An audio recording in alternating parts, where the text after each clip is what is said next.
This is the Observations Podcast for Sunday, the 17th of November, 2024. Welcome back to the podcast. I'm Dale Franks. I'm Michael Ed. And I guess we have to start off this time. Chris just came in a minute ago and she said, I don't see you on TV. And everything looks good from my end. It says Observations for 17 November 24. It's live. And, oh, well, I just got something in chat, LFG. So I guess we are live. So I'm not certain what the technical thing is that Chris was talking about, but hopefully we are live for at least somebody. Netflix?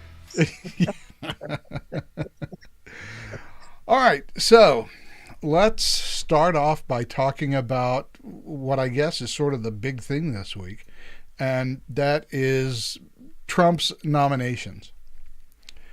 And some are, well, unremarkable in the sense that they were expected. But, and actually, I want to talk about Bobby Kennedy Jr. Yeah, we need to talk about that one. But that's the one that's got everybody up in arms. I mean, I thought heads exploded when he picked Pete Hegseth for DOD. Right. What? A morning Fox News host? Yeah. What does he know about war? Yeah. Well, look, there's a whole bunch of shit to unpack about these nominations. But I think for Matt Gaetz, we only really have to ask one question. Does he have a chance in hell of being confirmed by the Senate? I think he does. Yeah. And obviously there's going to be a lot of discussions about this. So they don't even consider it until after January 3rd, I don't think. And there's going to be a lot of talk. Gaetz he's not being brought in to run the department.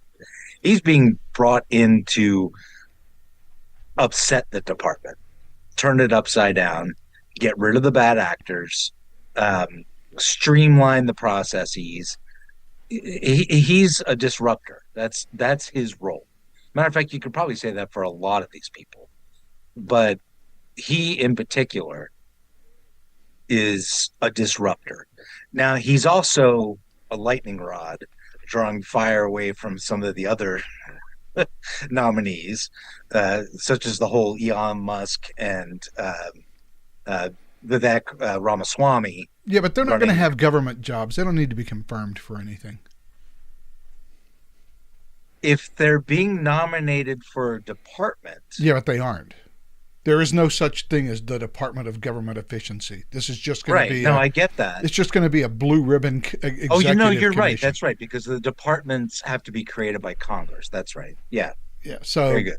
So they can call it whatever they want. And they've picked Doge because... They picked Doge.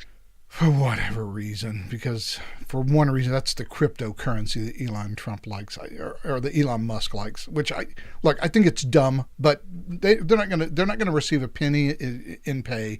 It's going to be an executive blue ribbon commission. Right. Nobody's gonna, and they're going to make recommendations, and they have to be followed through by the executive branch. Yeah, sure. Well, we'll see. But Gaetz, first of all, by resigning from Congress when Gaetz did, he short-circuited the release of a report which was due Monday on the Ethics Committee investigation of Matt Gaetz and his apparently quite exciting personal life. Well, according to the Democrats in the House, the problem with that whole entire business is that the DOJ investigated it and came up with no evidence.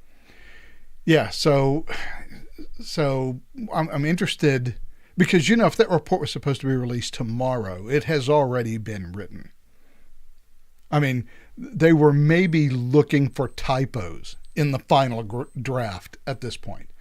So I'm real curious to see whether that gets released between now and his confirmation hearing. Well, didn't Mike Johnson try to put the kibosh on that? The Ethics Rules Committee are. the ethics committee rule is that if the investigation gets shut down, if somebody resigns from Congress, it all goes away. Everything's supposed to be thrown away. The report is supposed to get trashed. Nobody is supposed to see it. At this point, too many Democratic staffers have seen it for it not to be leaked, I would think. Well, it's been leaked the entire time. It hasn't been a terribly secret investigation. Yeah, so you know that is going to come up. Yeah, absolutely. It's going to be, I don't know. This one I think is a tough one. I think this is tough to get through the Senate. Are there 50 votes? Well, we know there's 47 no's at this point from Democrats. Right. Susan Collins, is she going to be a yes on this guy? Oh, and by the way, let's not forget that Matt Gaetz is perhaps the most unpopular member of the Republican caucus. In the House, absolutely, yes. Yeah, there's maybe 6 or 7 people in the House that like him, and then another 210 that would club him on the head, club him on the back of the head like a baby seal. But yeah, the House doesn't vote. But he's not a guy that's made a lot of friends in Congress. So I think that's... You know what? That makes me like him more, to be quite honest. You know, he is, whenever you go to, like, you watch some of the House committee hearings, and he does his questioning, he always shows up very well prepared. And he always has his ducks. I mean, he's a sharp guy. He's just such a lightning rod that I think nomination is difficult for him. On the other hand, I think it does pull a lot of attention off of some other nominees because he is just such an unlikely pick for Attorney General. HHS Secretary Robert Kennedy, I don't think is a big surprise. I tell you what has been a surprise to me is watching something that has happened at Heritage Foundation. And by the way, I did the research on this. So Heritage Foundation applauds RFK Jr. as HHS Secretary. And boy, the Heritage Foundation cannot say enough good stuff about Robert F. Kennedy Jr. Now, if you look at Heritage's website, which used to have many, many articles talking about what a kook RFK Jr. was, that's all gone now. Heritage has completely scrubbed their, and we're talking what, 20, 25 years of criticism of RFK Jr. Yeah, at least, yeah. Heritage has turned into sort of the in-house think tank clearinghouse for Trump. And it's been interesting to watch that change. And Isn't our buddy Jim Lakely over there? I don't think he's at Heritage. No, I think he's at the Heartland Foundation. Oh, Heartland. Yeah, I think you're right. You're right. But I don't really look at Heritage and haven't looked at Heritage Foundation probably for 10 or 15 years for what they say about anything. I just think it's very interesting how they've done a complete about face on RFK because... Are we shocked? No, we're not shocked. I'm not shocked at the sort of about faces I've seen on both sides of the aisle. The rawness. Yeah. Yeah, it just is what it is. But what I did think was interesting today was that the fact checks on RFK have already started. And the New York Times had a fact check today that I thought was just about perfect. It was an incredible fact check because one of the things that Kennedy has talked about is the difference between Fruit Loops in America and Fruit Loops in Canada, and the differences in ingredients. And so this is the New York Times. You need to hide me there. Yeah, well, I can't because it takes up the entire screen. Unless I just want to close it and show it in small text format. I guess we can do that. Mr. Kennedy has singled out Fruit Loops as an example of a product with too many artificial ingredients, questioning why the Canadian version has fewer than the US version. But he was wrong.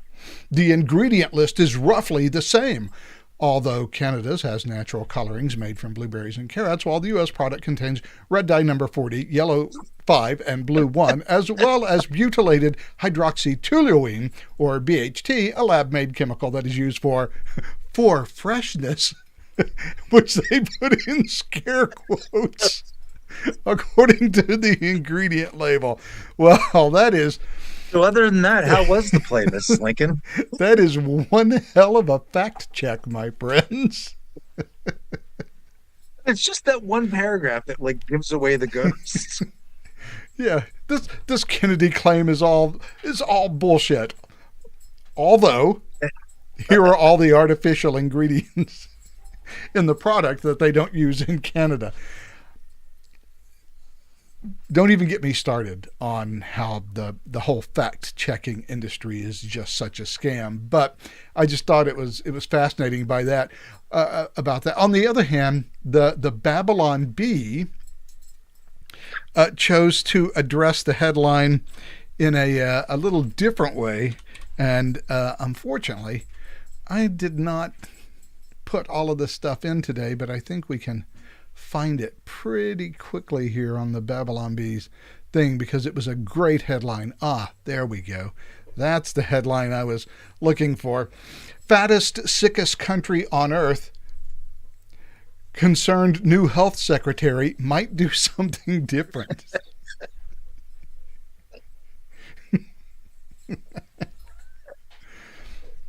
With 75% of the adult population now overweight or obese, government officials express deep reservations about doing anything differently whatsoever. And that's one of the interesting things, and it's one of the things that I wanted to talk about. Everything up to here has really just been introductory to this, which is, what does any cabinet secretary do? If you listen to the critics, what you would believe is that the Department of the Secretary of Defense must be not only a keen military strategist, but deeply versed in logistics and personnel issues. That the Attorney General must be a lawyer of impeccable reputation with a sterling record of courtroom victories and perhaps even service as a federal or appellate judge. There's this entire technocratic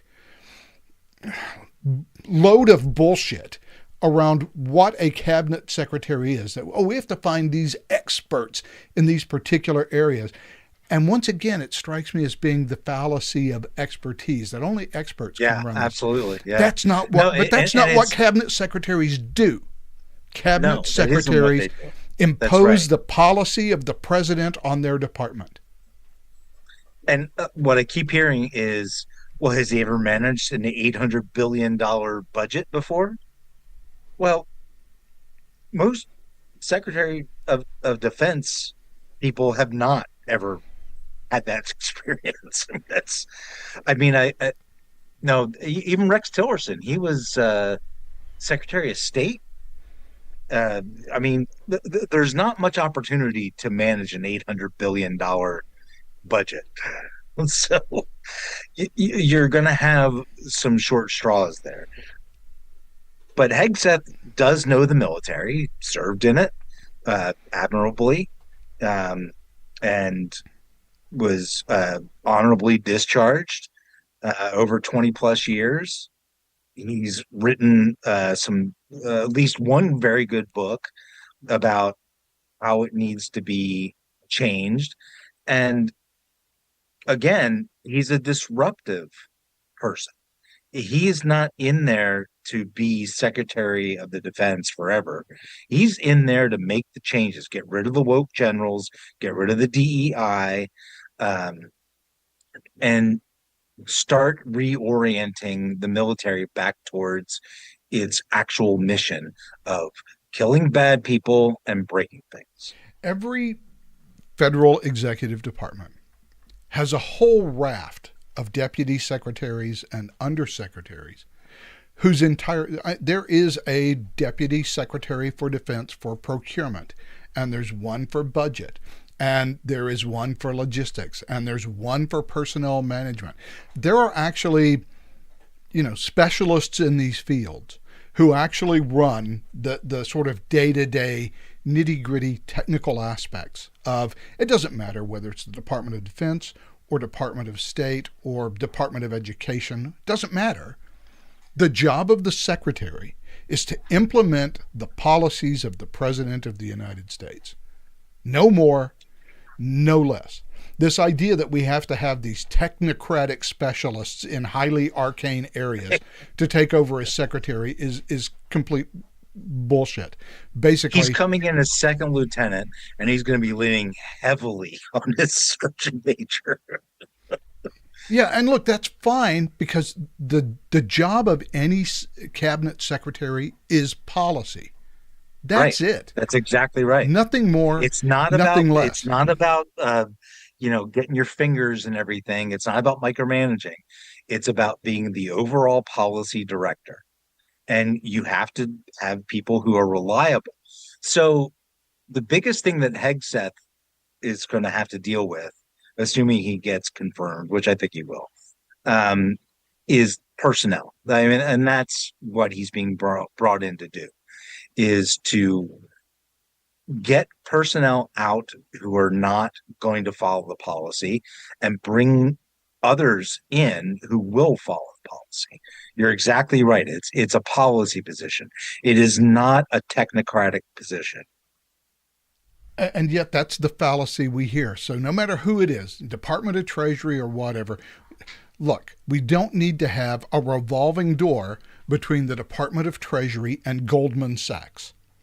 Yeah. Well, in fact, we don't need it, but that's what we've had. we don't need it, but we've certainly had the advantage of it for many years now. Thanks. And that's one of the things that people just don't understand. Donald Trump is picking people who can be reliably counted on to impose his policies. Now, look, you may because think what's the one thing he didn't have the first time around? Yeah, people who would do that. People to reliably impose his policy. And look, you might think his policies are stupid, and that's fine. That's your prerogative. But he's president of the United States. He was elected to implement those policies. You don't with a serious mandate. I mean, an actual real mandate. Yeah, and look, I understand not everybody elected him to go in and clean woke and DEI out of the Defense Department. Many people who voted for him because of inflation, or they voted for him because of schools, or whatever it is. Nobody voted for. Well, there's probably a small subset who did, but most people didn't vote for the entire Trump policy initiative. They voted on the one or two or three issues. Do they ever, though? That were important. No, they never do. They never do. But here's the thing. You don't just get the little things that you voted for. When you bring a candidate in, you vote for the whole package. Right. And so Trump is now putting people in, like Tulsi Gabbard as DNI. For whatever reason, DNI put her on a list of suspected the no-fly foreign list agent, or whatever it's called. Yeah. Yeah. Okay. You know what?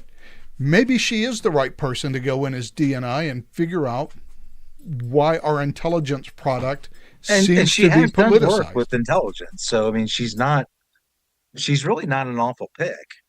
I mean, I'm a big fan of Tulsi. I'm not in agreement with her foreign policy necessarily, but I do like the fact that she works very hard to keep soldiers from getting killed.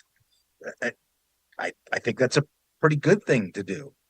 So, while I think she may be a bit timid on the, our foreign affairs front, she's actually a really good person to come in. And who has been the biggest problem in America has been the intelligence community.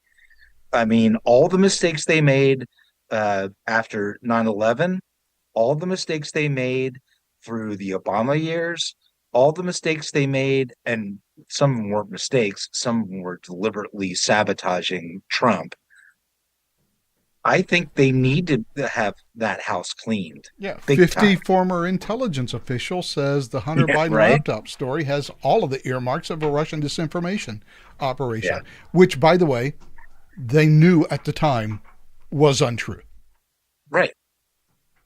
So when you have 50 former intelligence officials going on the front page of the New York Times to lie to the American people, maybe there's a problem that needs to be fixed. And picking up, some lifelong professional from inside the intelligence community maybe isn't the best pick for DNI right now. Right. Absolutely. That's exactly right.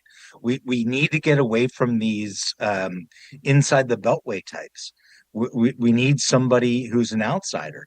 And that's what Trump is doing. He's picking people who are not um, And mainstays of the actual bureaucracy and executive branches. And that's why heads are exploding. The problem Right. is not that these people are idiots or they're fools. Although, look, I remain perfectly open to the idea that some of them are idiots or fools. Maybe so. Doesn't matter. That's not what the objections are. The objections are these people aren't in the club. How dare he? That's exactly what it is. This is the American aristocracy uh, rising up in absolute defiance of losing their power. And that's really all it is. And that's what the first Trump administration was about. They went ape shit. And I know I brought it up many times before, but I still think it's like the perfect encapsulation is that scene in Moneyball where, the first person through the wall always gets bloody. And, because you're challenging the way that things have been done. And those people don't want to lose their livelihoods. I mean, that's literally what happened when Trump got elected in 2016.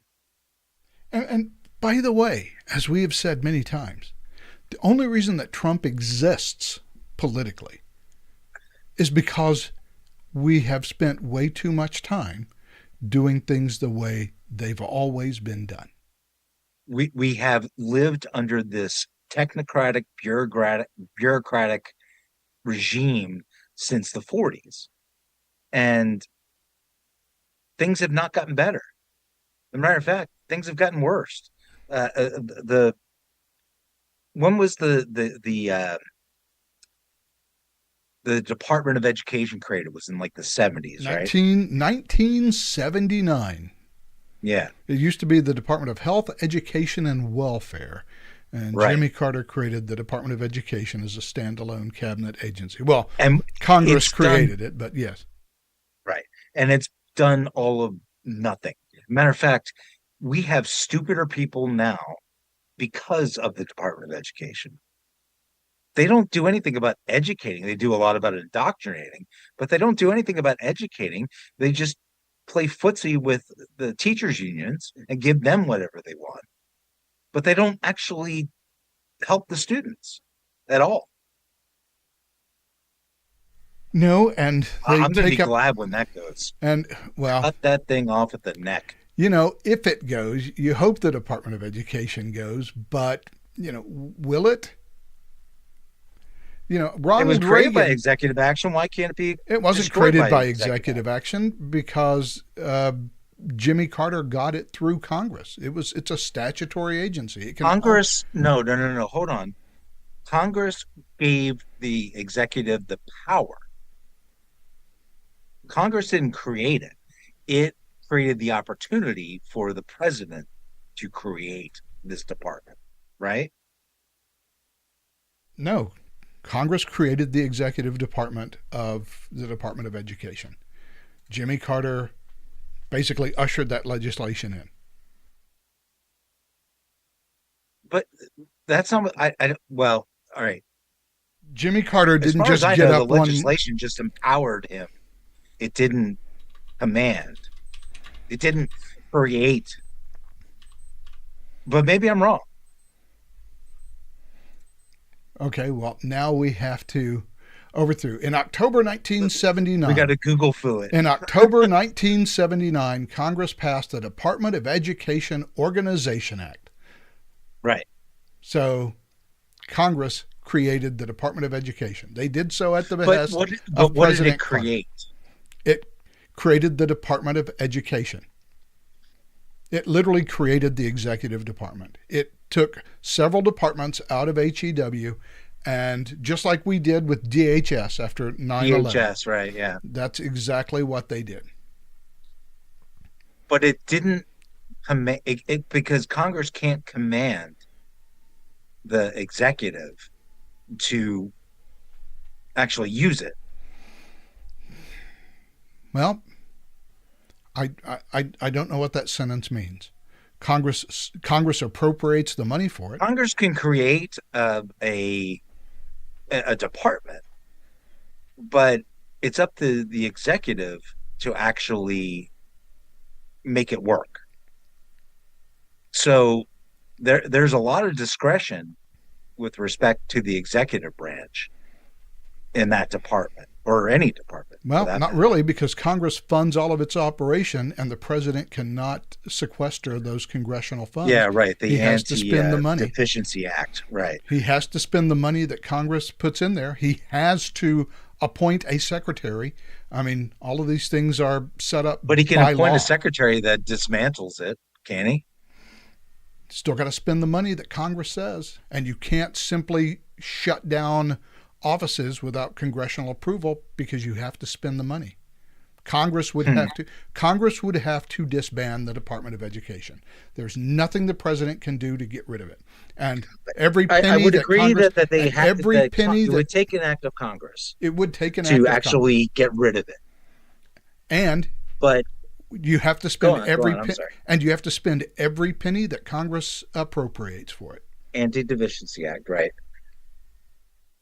But if the Republicans control the House, then no money has to be spent on the Department of Education. Correct? That is true. The Republicans could simply defund it. They won't, but they could. But if you're going You to don't think they will? No, I don't.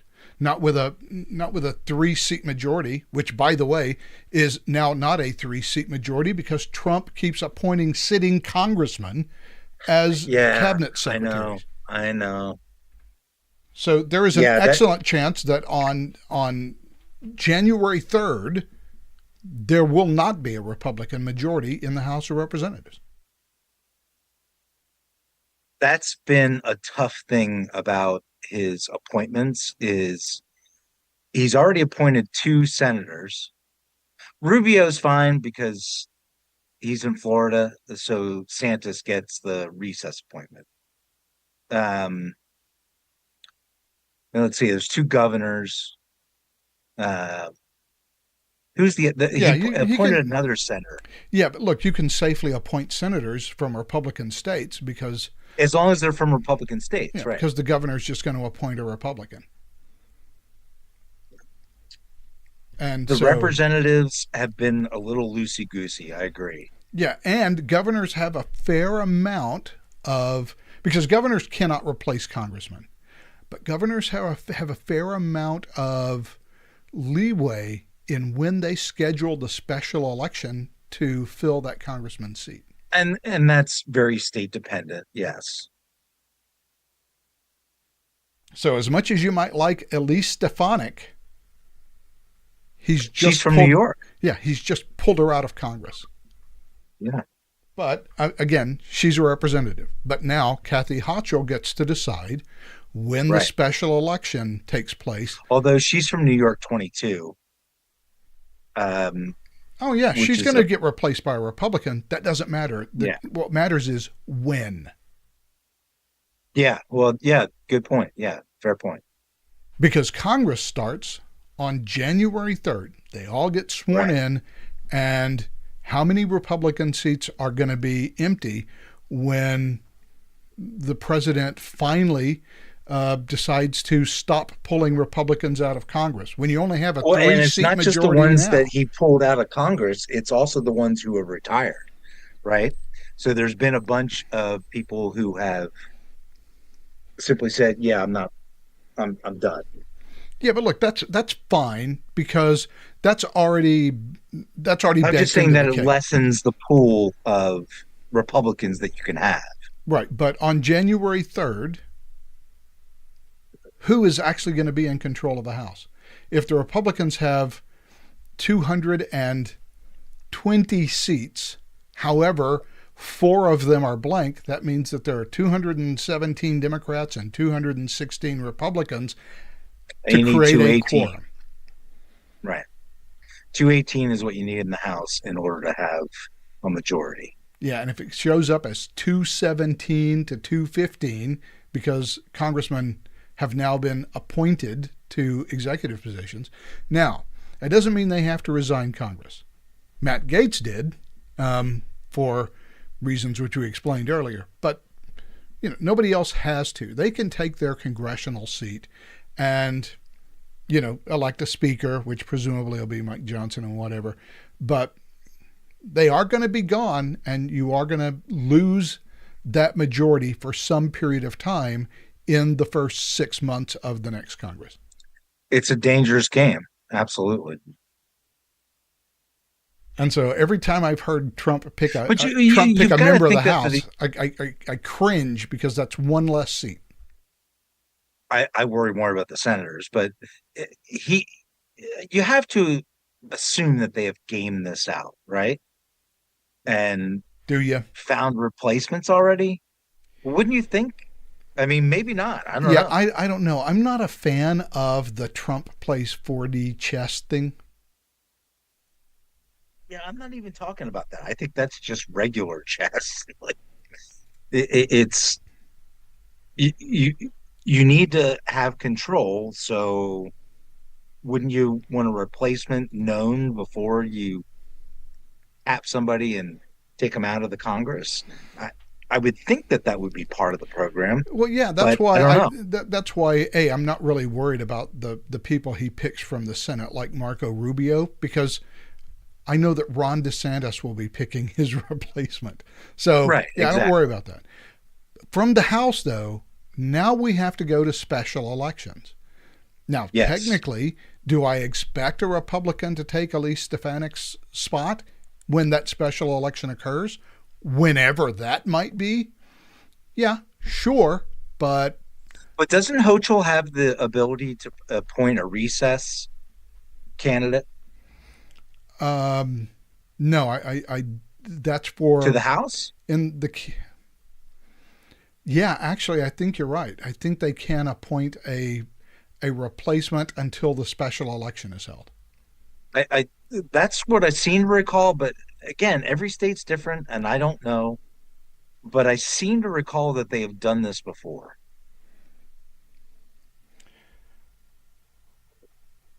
Well, I just get worried about when I'm just worried about him picking people from the House because the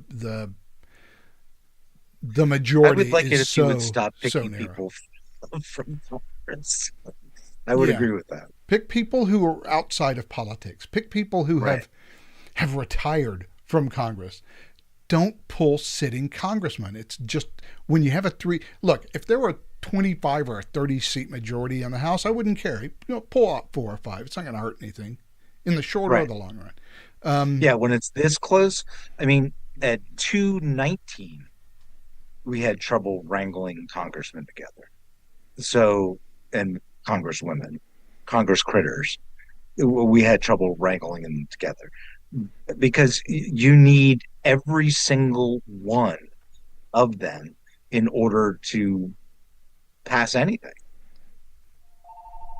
and when you have a 3 seat majority and now you take 3 seats away, Do you still you got have a a tied house phone? Congress. Um, You have a landline. What the hell? This is the 21st century, man. yeah, I don't. It's a business line. I'm not sure why it's ringing on a Sunday, but yeah, it's a business line. And actually, I'm not sure why there is one of them in my office. Probably because I bought a pack of I haven't five. heard that sound Probably because I like bought a pack forever. of five, and I can't think of any other place to put them. But yes, I'm not sure why Is it a rotary phone? Does it like? Oh no, it's a nice modern wireless phone system that has 5 handsets to it, but it's the business phone for the business. So you got to have a business phone. I haven't had a landline for, well, not since I don't have that's Chris uses that landline and pays for it. I have a cell phone. We pay for a landline, but we don't even have anything hooked up to it. Well, yeah, it's a nice backup in case your cell phone runs out. In case your cell phone battery actually, runs out. the biggest reason was because he wanted to hold on to the phone number.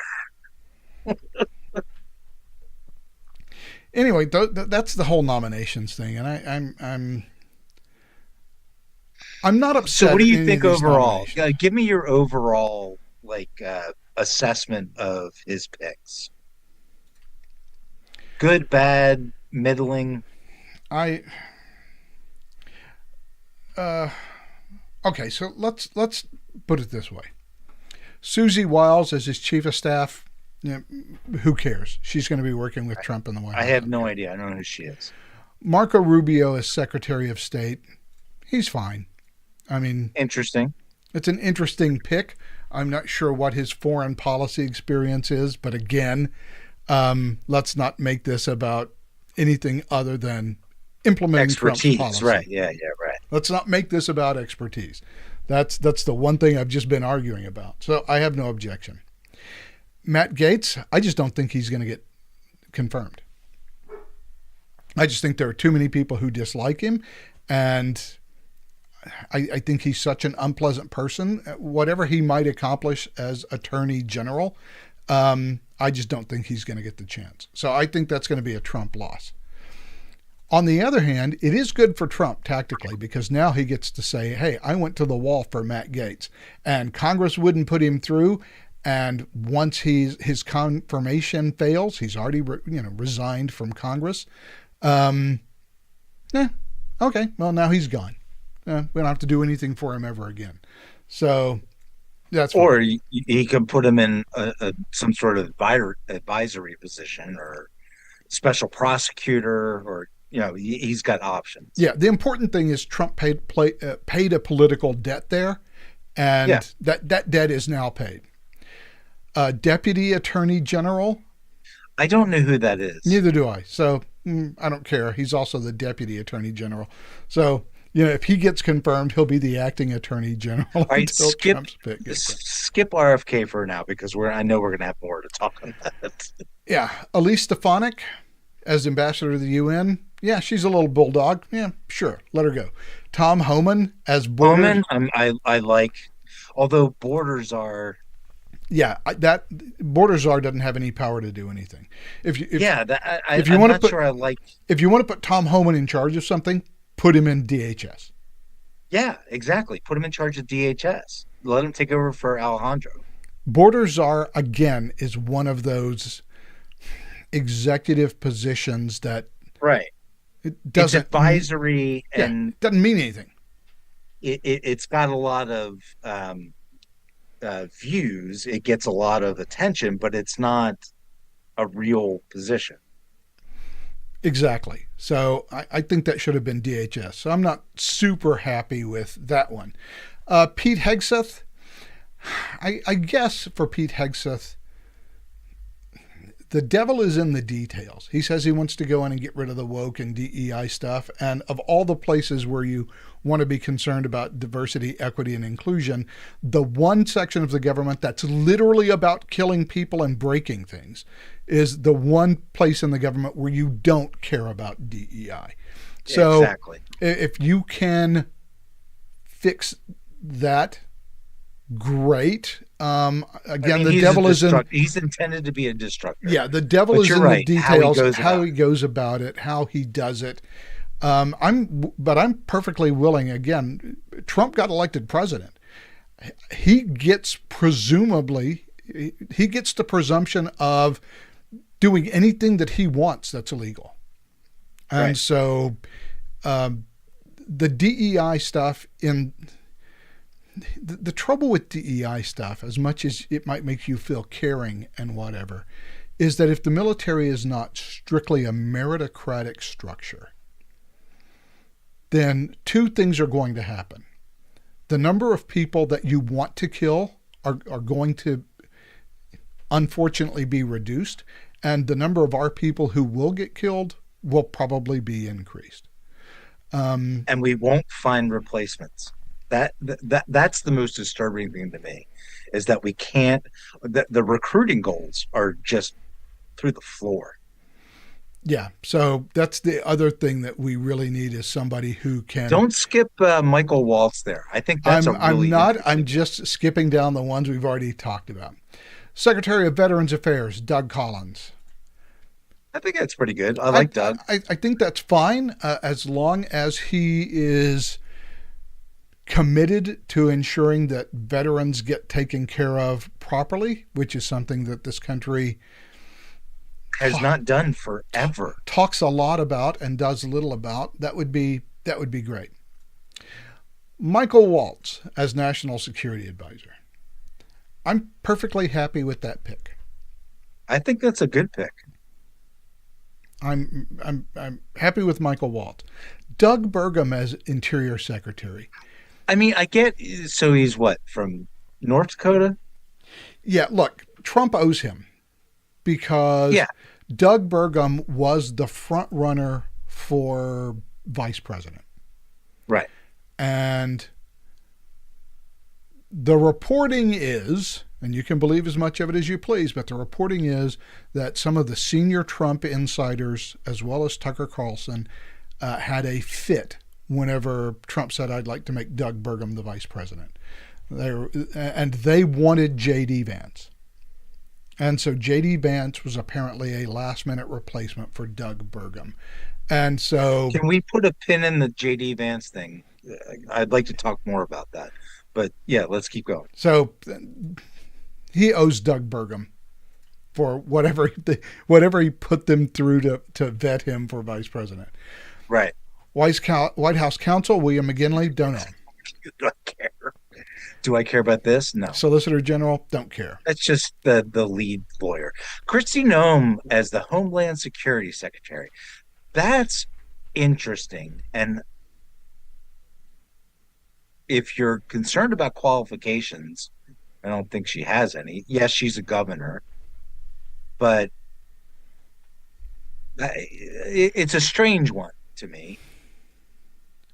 I'm not saying it's bad. I don't get it. Kristi Noem, when she had the chance to quash the transgender athlete stuff in South Dakota, backed up, blinked, backed off, and let it go through. And she's in South Dakota. If she doesn't have the political courage to fight back against the transgender athlete stuff in girl sports in South Dakota, right? How much political courage is she going to have at DHS? That's what gives me pause. So I think she's a squish. And as far as I was concerned, once she did that, she was out of any serious consideration for me. That's exactly what I thought. Yeah. So this is a surprise because she's a squish, and Trump picked her anyway. Now, maybe she has pledged to. Well, and I think the thing is that at DHS, you can make the argument that it's not really her policy now; it's Trump's policy. And she just has to be able to implement Trump's policy. And maybe she'll be fine there. John Ratcliffe at CIA. I'm perfectly happy with that. Yep. Johnny Ratcliffe is a good dude. Tulsi Gabbard as DNI. I find that really interesting. And we talked a little bit about it before. I think that's a really interesting pick. Obviously, it's a bit of a, favor to a supporter, but she's seriously industrious. She is a serious thinker, and she has experience. I don't know how much combat experience she has, Well, but one thing she's experienced is victimization by the intelligence services. absolutely. And the DNI is the central clearinghouse of information between the CIA and the FBI, because the And this CIA is technically can't work domestically. who held that under Obama? It was Brennan, right? Yeah, John Brennan. And committed communist.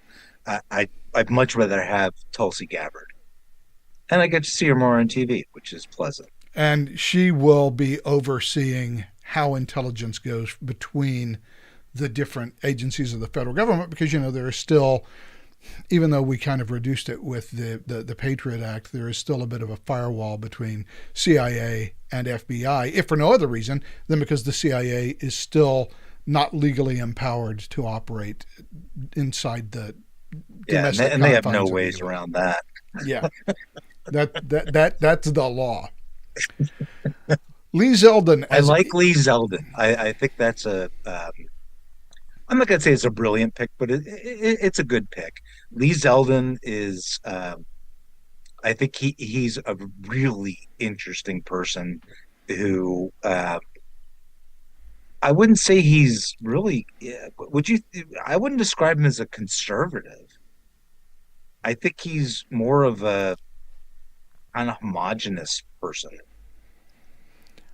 my only concern with Lee Zeldin is that he will be able to pull back some of the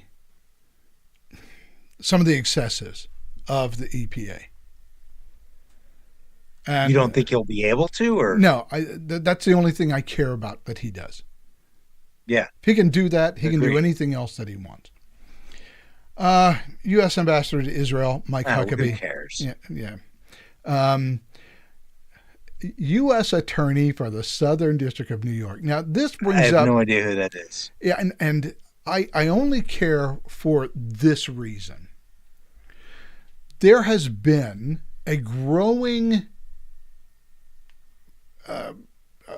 course of people who are saying that when a new president comes in, they should keep all of the AUSAs, because the Department of Justice is supposed to be completely But only when a independent. Republican comes into office.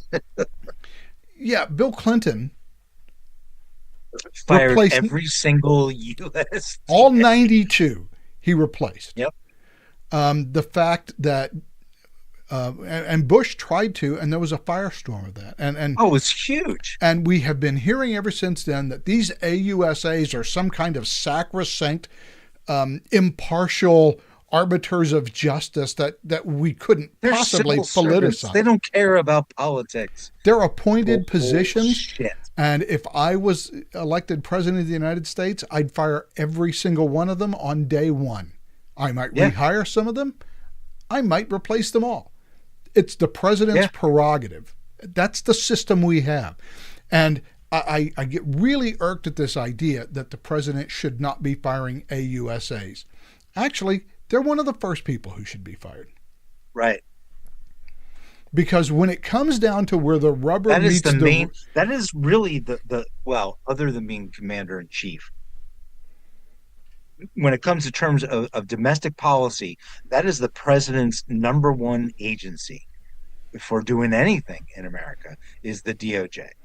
and So that has got to be somebody very aligned with his policies. And those AUSAs are where the rubber meets the road about where the federal government directly interacts with the individual.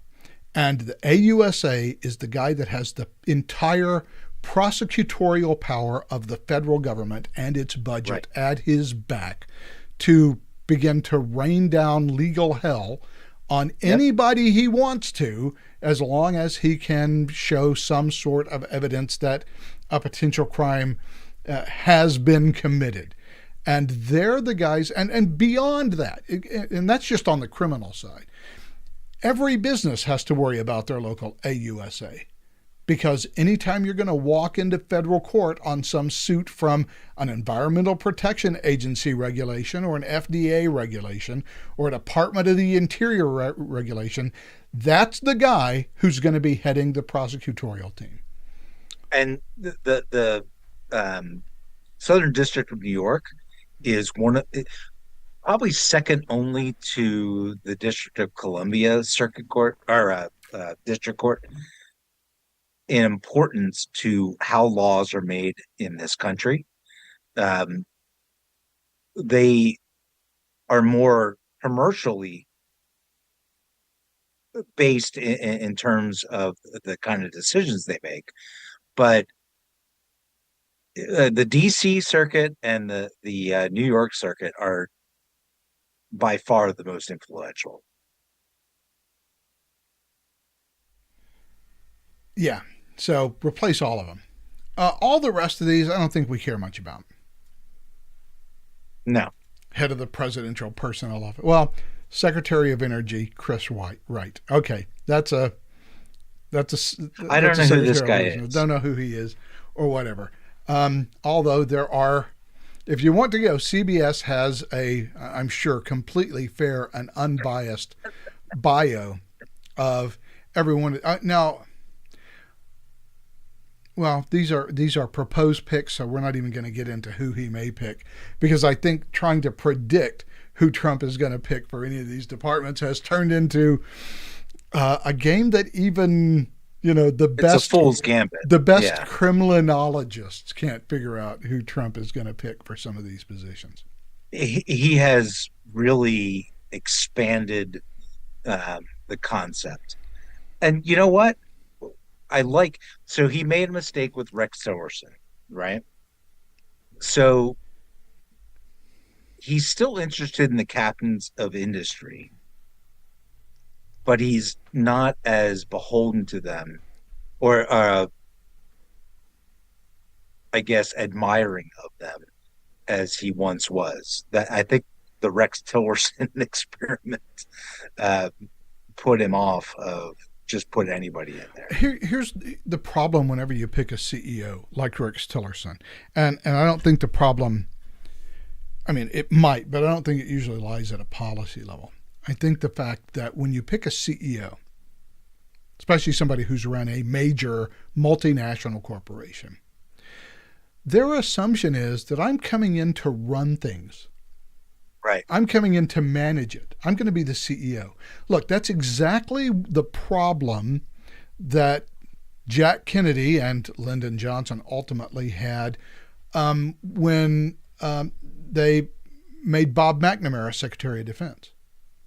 Because Bob McNamara comes in and thinks, okay, well, I'm the CEO of the Defense Department. It now becomes my job to run the Defense Department and to run the war and to subject the war to all sorts of statistical and time series analyses so that we can figure out what is the exact rate of casualties we need. That's not what secretaries do. And by the way, it's why McNamara failed as Secretary of Defense. And I think it's why Rex Tillerson failed as Secretary of State. You're not there to run the thing like you're running a company.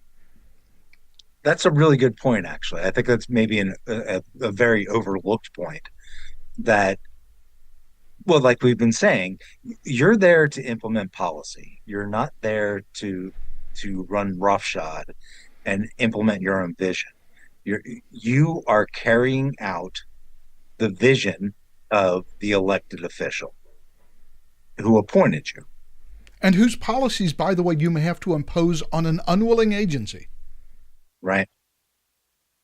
And so everything that you learn as a CEO about how to manage people, make them happy, about how to run the organization, at best that might inform your decisions, but once you make the mistake of thinking I'm here to be the agency CEO or the department's CEO, you've lost that game. You've lost the plot. because Yeah. because they can, oh, you want to manage the agency? We can keep you busy managing the department 30 hours a day. That is how you play into the hands of the bureaucrats. Oh, you want to run things. Oh, okay.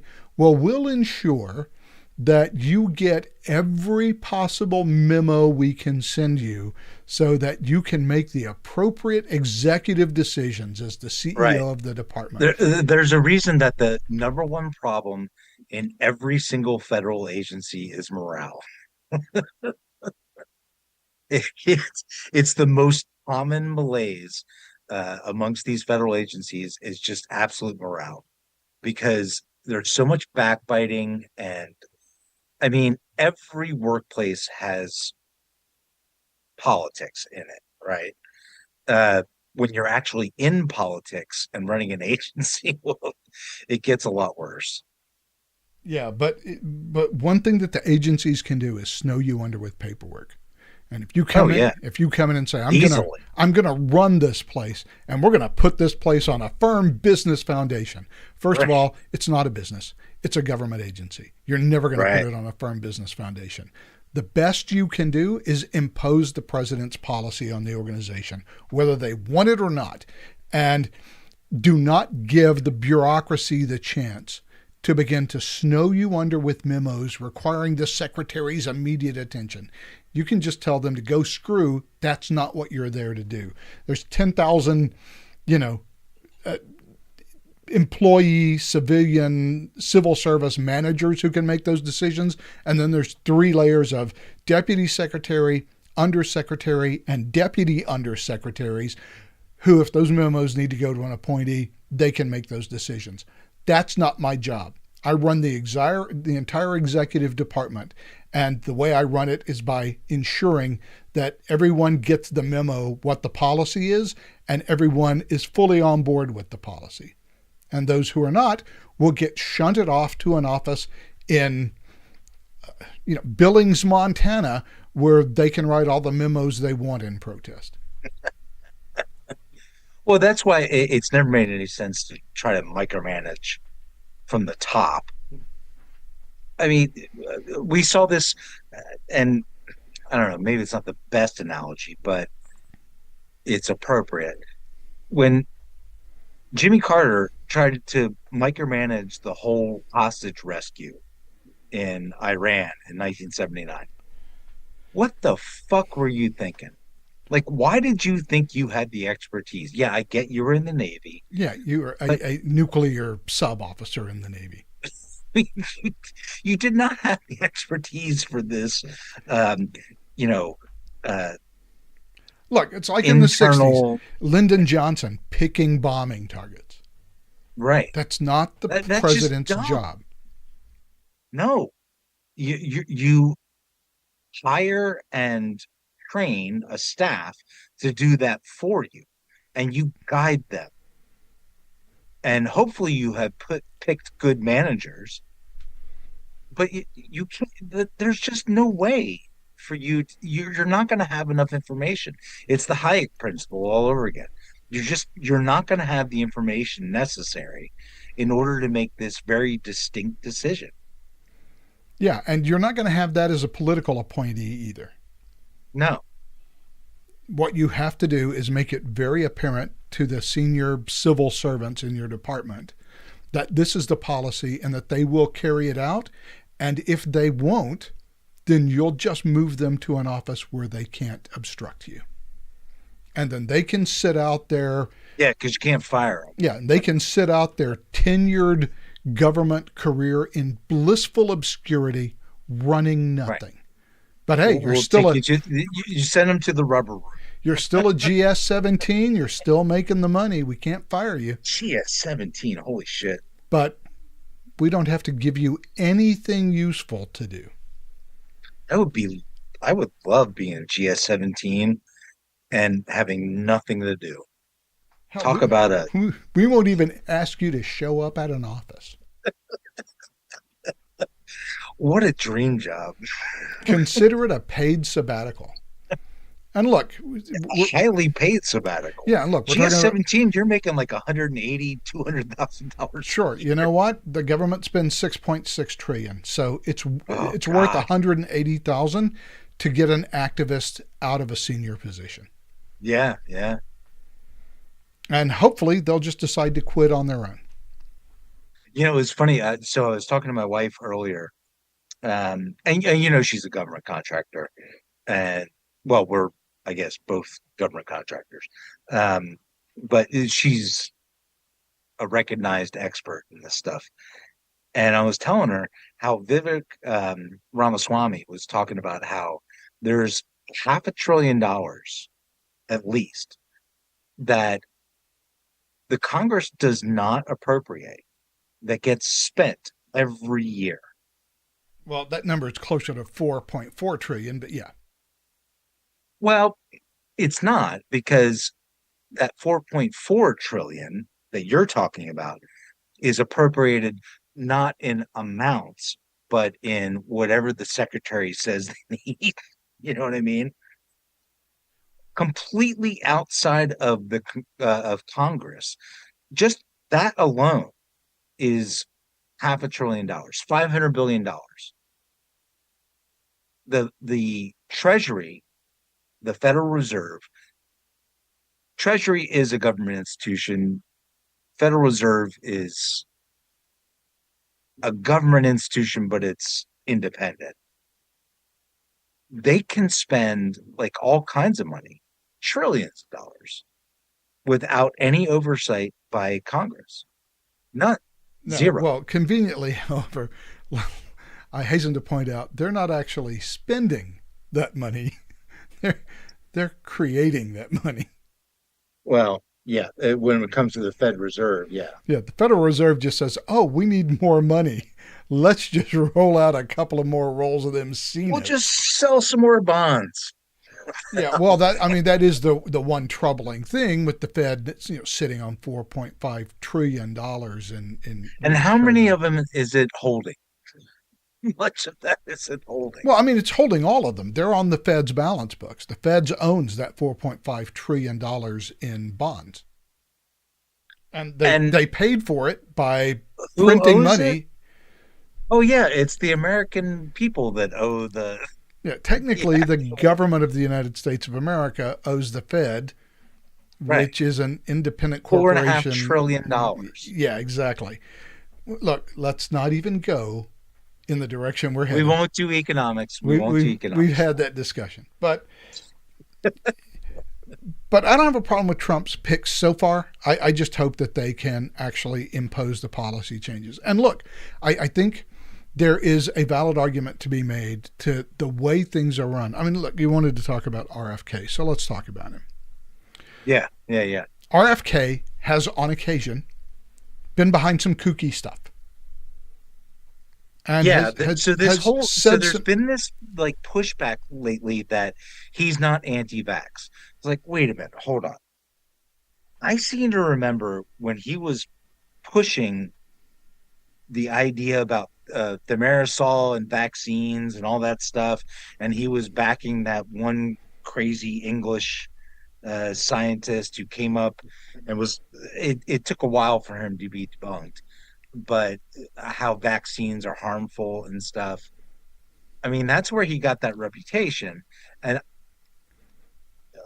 He has I he has appreciate. he has attenuated his position since. Yes. Yeah, I mean, I appreciate that maybe he's changed his mind over time and has was more specific than I realized at the time.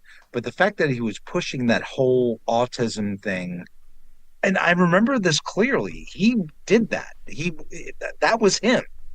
So to say that he's really not anti-vax, I don't know that that's just not true. It certainly wasn't true in the early 2000s. Right. And, you can go back and see exactly what he said about the vaccines. Like I said, he's attenuated his stance since then.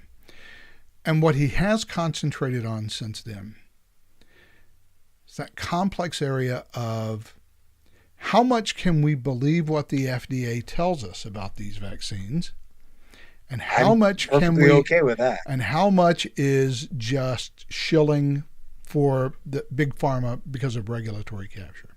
And one of the things that he does point to is, let's go back 30 years. Whenever you had like 7 vaccinations on the schedule for your kids from 0 until the time they went to school. There's a couple of things you had to give them, right? Measles, because measles kills kids. Whooping cough, because MDAP, right? So it was measles, rubella, or rubella, maybe it was MRAP, maybe measles, rubella, something, and polio. right. So, but I mean, those were the 7 on the schedule. Now, 30 years later, there are like 75 vaccines that are required from birth to the time that you go on to, you're 6 years old and you go to school. That's a lot of vaccinations. Why is it in the last 30 years that we have multiplied tenfold the number of vaccinations that we give to kids?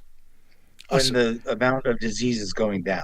Yeah, and especially when you look at how COVID was handled and how it was so important that you take the COVID vaccine that the government was going to make it mandatory. Did make it mandatory for government people. And soldiers were kicked out of the fucking military for not taking it. So, okay, now that we have had a glimpse inside, and by the way, we don't even have to recount the lies that Tony Fauci told about. We have no idea that there's any sort of gain of function research being done in Wuhan. Really? Because you funded it. You funneled the money through Peter Daszak, which we know. To the minor lies. No, you don't need a mask. Nah, mask. Nah. No, you need 3 masks. No, oh yeah, and then it became you need double masks, 3 masks maybe. You can't trust and that has become, I think if I was to fairly characterize Robert Kennedy's current position, is his argument is largely against regulatory capture. And that's why I think he's another destructor. What I think Trump has tried to organize is a destructor cabinet who will go in and rout out the rot of the bureaucracy. The people who have been there forever and really control what's said, what's done, what's researched, what's not, and change that whole milieu.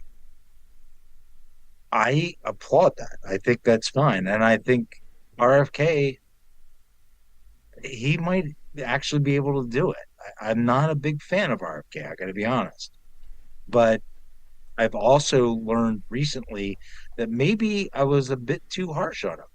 I know what I saw back in the early 2000s when he was pushing that autism as a result of getting vaccinated. But I'm willing to give him a chance, especially if he's going to go in there and just disrupt and get rid of the trash. That's what this government needs. It needs to get rid of the trash. And there is a lot of trash to get rid of. And look, it's even difficult to know where to start, right? Because let's say that the FDA wants to determine if some food additive is safe. So they're going to... like red dye? like red dye number 5, right? They're going to set up that study and they're going to fund that study. And you know that Australian show that I've showed about we're protecting our trade with China from China. Yeah. There's another episode there where they're talking about something kind of similar, where they're going in and they've been required by the government to get an independent assessment of something. And so they all sit down in this conference room and the guy says, "So, what is that you'd like from us?" An independent assessment. Yes, of course we know. But well, what's the answer you're looking for? What? But he never actually says that. He says, but all things aside, what would you prefer? What would the preference of the government be? And he goes, well, I don't think it's any secret that all other things being equal, and every single person at that table leans forward.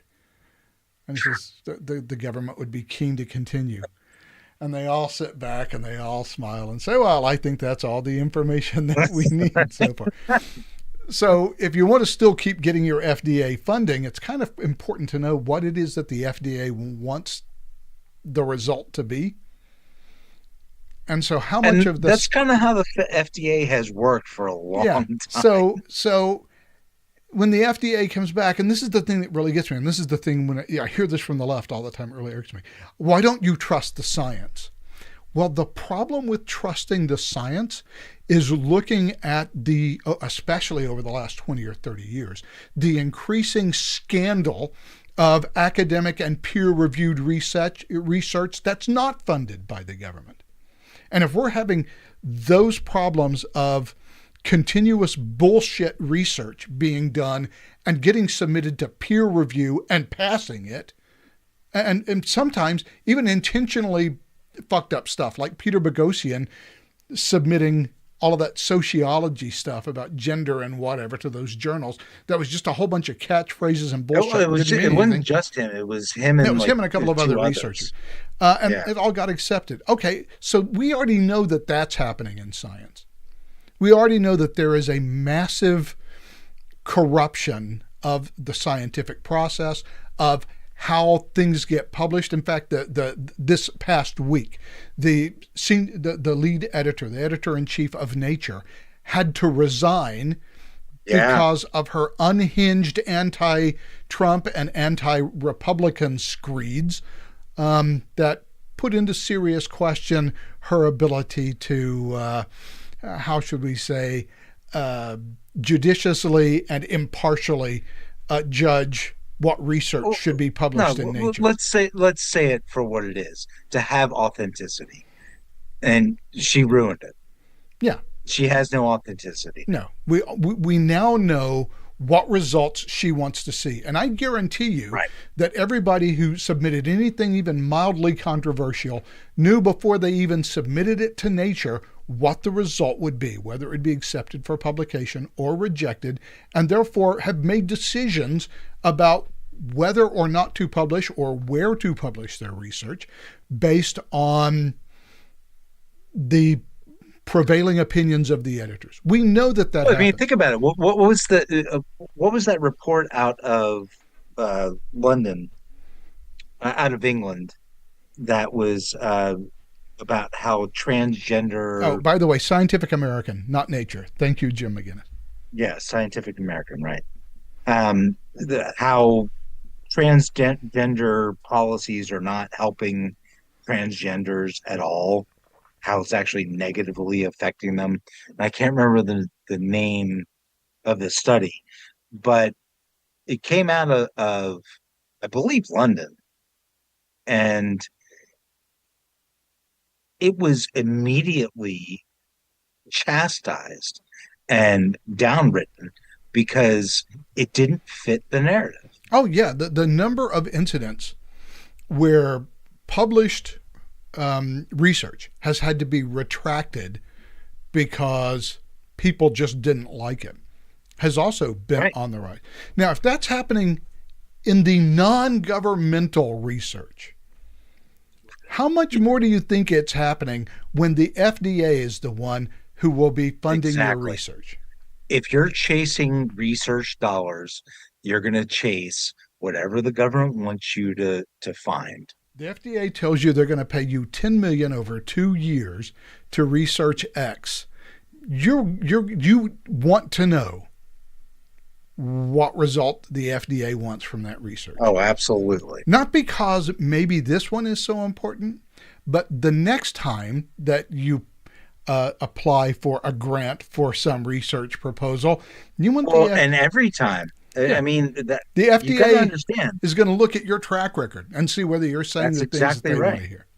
Yes, absolutely. And government contractors know this. They know if they don't provide something to the government that they've been tasked to do, and they don't satisfy the government's needs, that they're going to be on the outs. And all of that has to be fixed. And it just seems like a monstrously difficult problem to fix it. I mean, I don't have. So, despite the I, silly name, does Doge have a does it have the wherewithal and ability to actually reduce this sort of thing? well, here's the problem. Doge does something different. This research problem and this agency capture problem, that's Right. going to have to be handled by the secretary of that department. And agency capture is super important in the FDA, and that's where probably, but it's also important in the Secretary of Commerce. Uh, there's all kinds of agency capture, like what is it, the Railroad Commission took Oh, that's huge. Yeah.2 years for it to get completely controlled, and I think the big agency capture problem is in the FDA right now. There are no I would agree with you that, small that's family a farms. huge thing. Small family farms have largely been replaced by Cargill and Archer Daniels Midland. ADM, yeah. So if I want to work in the industry, let's say I'm a food person and I want to work in the food industry, all the high paying jobs are at ADM or Cargill. And so if my regulatory decisions aren't good for ADM or Cargill, because it's one thing to make 65,000 as a GS8 working for the government. It's another thing to make 150,000 as a mid-level manager. You can double your salary by going over to At GS13, ADM. yeah. So, that's right. so that's the cycle. yeah. So that's an agency where agency capture is the problem. Doge is looking for the government spending, $1 million to look into homosexual activity in San Francisco bathhouses or whatever it happens to be. That was a famous one. What effect ferrets have on passing gas? Yeah. Yeah, or the one that they pointed out. How often do rats fight when you get them all roided out on steroids? And it was something like Hey, look, I'm going to $500,000. be honest. I kind of like to know. That sounds like a good pay-per-view, but we'll just leave that aside. Better than the Doge fucking is Tyson fight. Doge is designed to find these things that the government is spending money on that just doesn't make any sense. The problem is Right. that when Congress says, okay, we're going to give, 130 billion to the Department of the Interior, 130 billion is a lot of money. It's not all going to Yeah. salaries. There's a whole bunch of that's going to research. And by the way, the government funding research itself is a problem for reasons that I think we've adequately explained so far in this podcast. But okay, so now the Department of the Interior, let's do a beaver study. Let's study chipmunks. They're literally I'll do a just beaver study.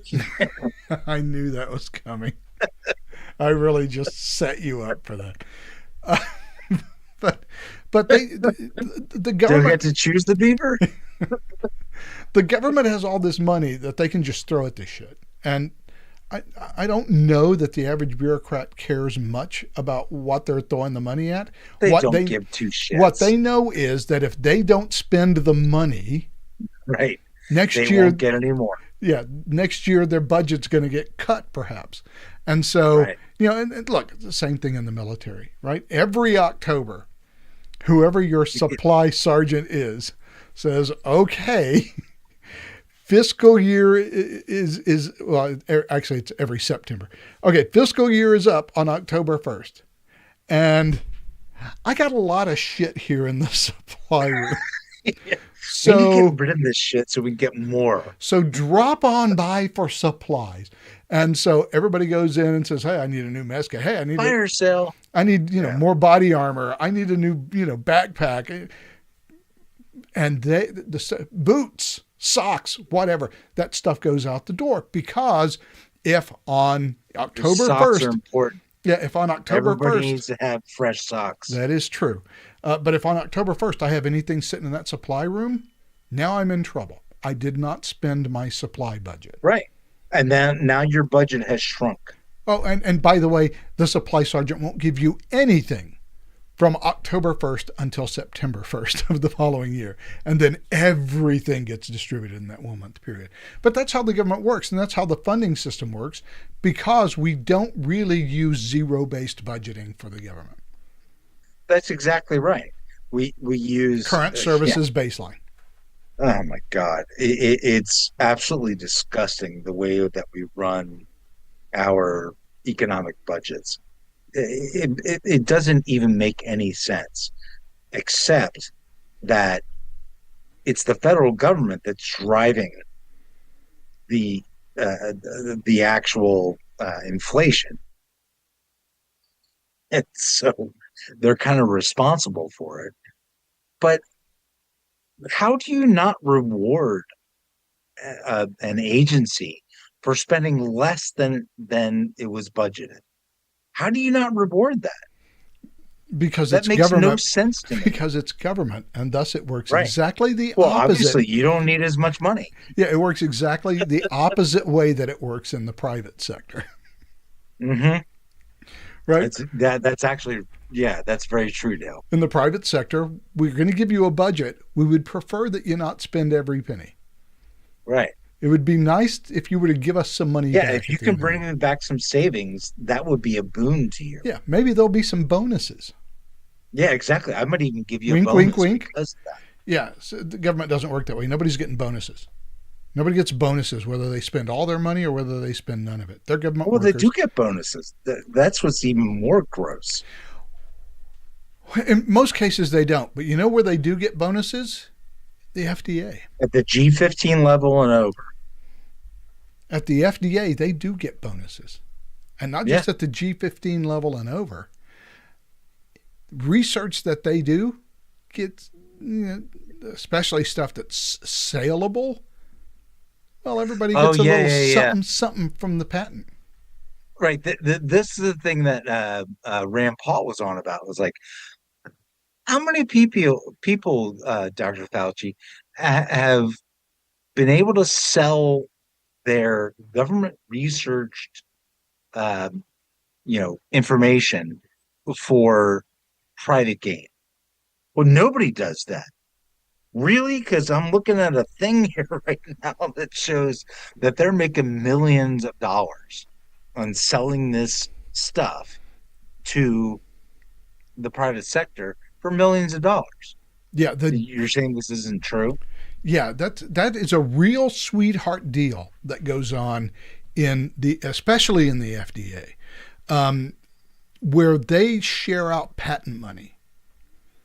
The funny thing is, if you go to work at almost any private company and you do research, all of that research is work product.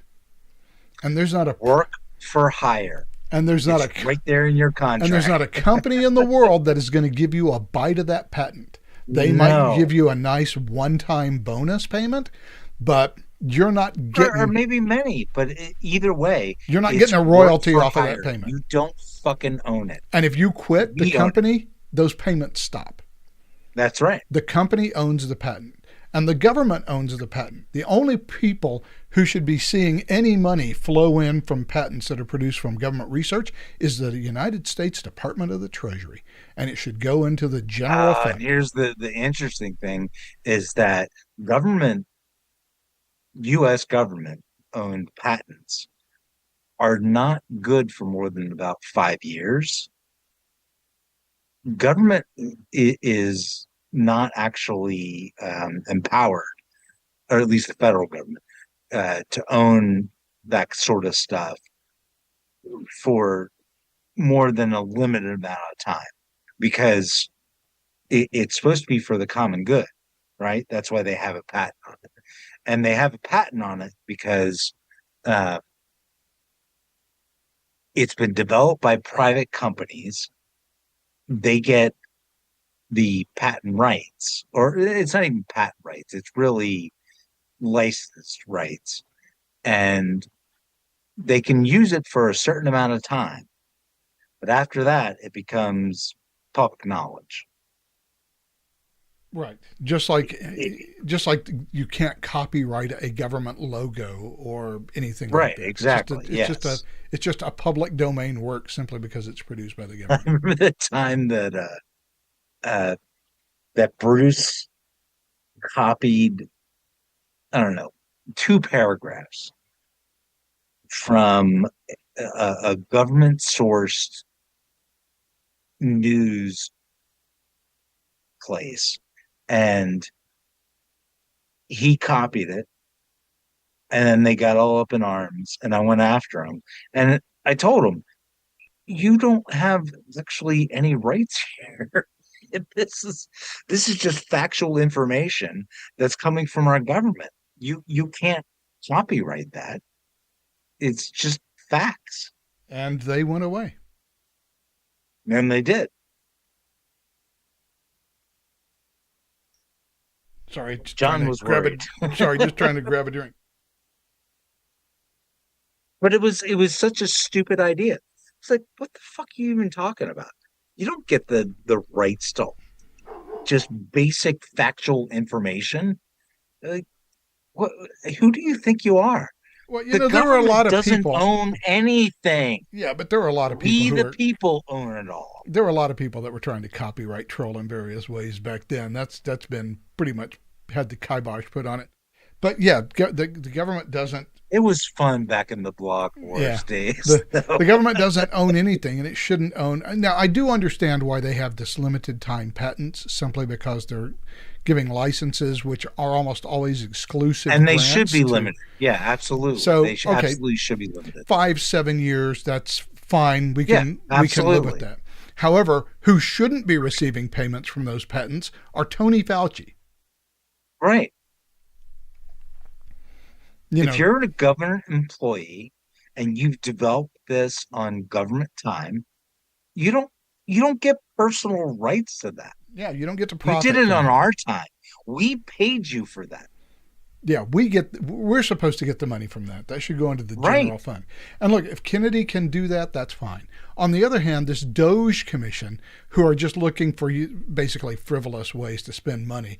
Well, by the way, the Department of Defense this week announced that for the 7th year in a row, since they were legally required to produce an audit, that they cannot account for, the Pentagon cannot account for $241 billion of their annual $780 billion annual budget. So Doesn't that make you love Ron Paul? all the roughly a more? quarter of the Defense Department's budget, to a third. They have no idea where that money went in any given year for, again, the 7th year in a row. You got to love that Defense Accounting Agency. It's unbelievable. And the thing is, it's And by not the that way- they can account for it, it's that they won't account for Yeah, it. well, Because you know where that fucking money went. that's the kind of thing that Doge will look at. Now, here's the thing. Yeah. You can set up a commission to look at stuff and recommend cuts and whatever.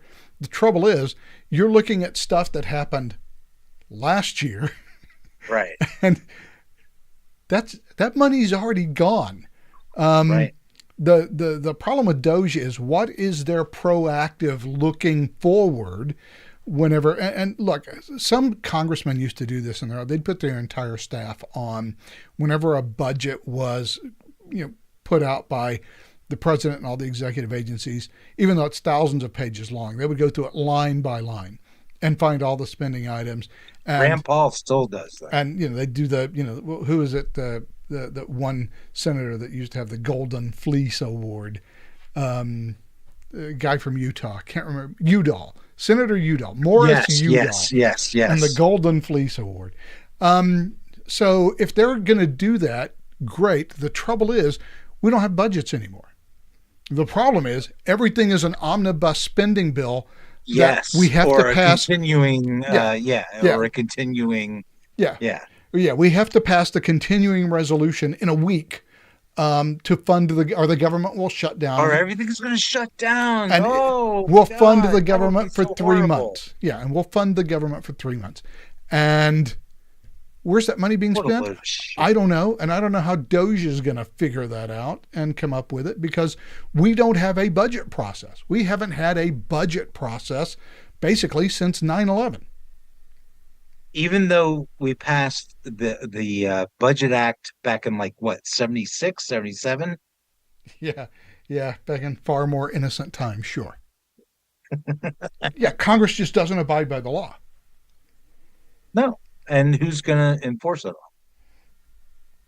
You? Me? No. What grounding do we have? And the executive branch has no power to go into Congress and arrest its members for violating their own acts. So it's a separate branch of government.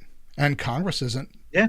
doing it. So Congress just routinely evades the Budget Act law and passes continuing resolutions that fund the government for 3 or 6 months. And they do And that every 3-4 times September, a year. we get this freaking freak out of, oh my God, the government won't be able to function. And every time I'm like, great. Well, yeah, that's the thing. Everybody talks. Well, look, here's the thing, though. Once the government is shut down, people aren't going to be able to get Medicare payments. Social Security checks aren't going to go out. That's not true, though. The military's not going to get their paychecks. Yes, they are. They're still, that's the thing. Whenever they say that the government's going to be shut down, they're not talking about any of that stuff. They're talking about, oh, the parks won't be funded. Oh, They'll have you to know, shut down Yellowstone. right. It's just like you're mandated. You don't have a choice. You've got to make these payments. Medicare is a fucking law. Medicaid is a fucking law. You have to make those payments. Yeah, actually, military paychecks aren't, though. Yeah, and that's a problem. Back in the 1980s, back in the problem. 1980s, we occasionally went through an uncomfortable period where we didn't actually know if we were going to get paid on October 1st. Yeah, see, that's bullshit. But our country for the last, well, since the Vietnam era, has not treated our military with much respect. I despise how the VA and the hospitals are just so uh, decrepit, reluctant, and absolutely not capable of handling the people that have put their lives on the line for us. And if you're going to a military hospital, well, guess what? You you've actually put your line and suffered in the protection of our country. You know, How these people are not getting fully paid and fully taken care of is just beyond me. It makes me fucking psycho. the weird thing is that at the same time, the government has largely just, hey, you got your free college. What else do you want? Sort of attitude. Hey, veterans are committing suicide. Yeah, that's rough, dude. Too bad. You have at the same time this public, this public demonstration, of thank you for your service. Yeah, there's a virtue signal there, right? Yeah, I mean, I get a lot of that "thank you for your service" stuff, which reminds me of which I came across this meme, and I closed my original browser window, so we're gonna have to reopen this one. This "thank you for your service" meme, my service. I think there's probably a lot of veterans who remember their Wait, there's no Miss Piggy there. Um, yeah, that's a Miss Piggy doll. He's fucking a little whore.